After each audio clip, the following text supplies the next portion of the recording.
everyone, and welcome to the third video about the graph language. In the previous video, we reached step 3. This step is currently operating normally, but if I activate its supervision condition, the PLC will stop executing the entire program. As you can see, step 3 has changed to red. Now, even if I activate this transition, the PLC will not proceed to the next step.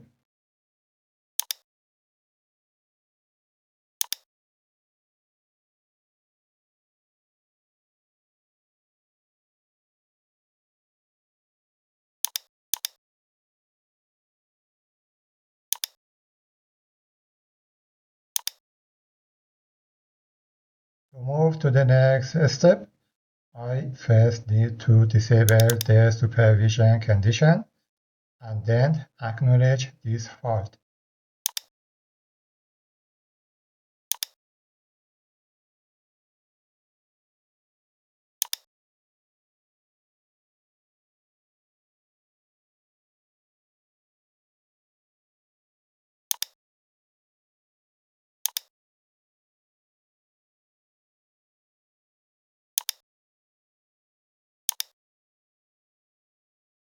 Alright, the next step is orange because of using L0 and L1 events.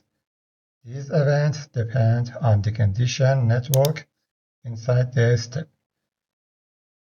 For example, L0 is used for the incoming interlock condition.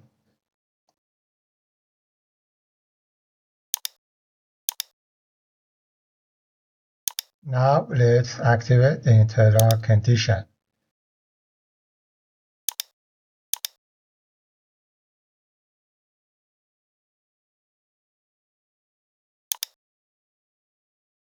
As you can see, the first row has been executed to set this memory bit to 1, and the color of step 4 has also changed to green.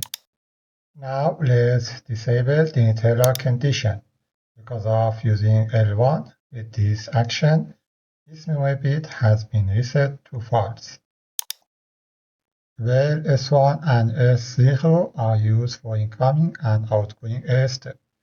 To test this row, let's enable this memory bit manually, and then exit from the step.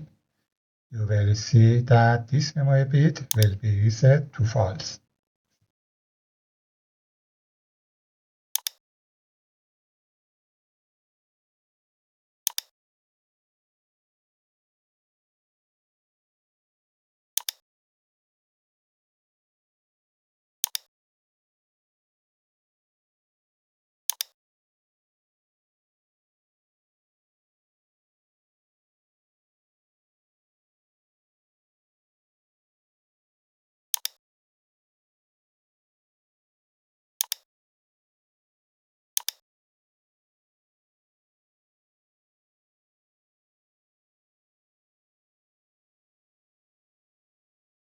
Well, I've exited from step 4, and this memory bit has changed to false.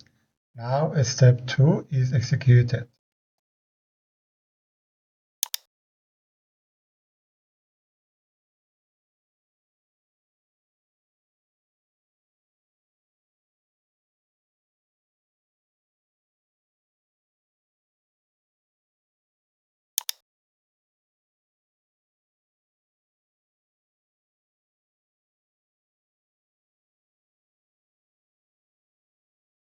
Okay, here you can access two instructions for using these two timers inside each step.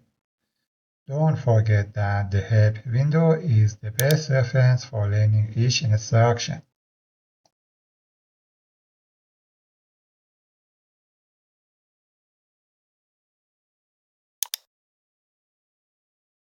Now let's learn another point. If you right-click on any step, you can set it as the initial step.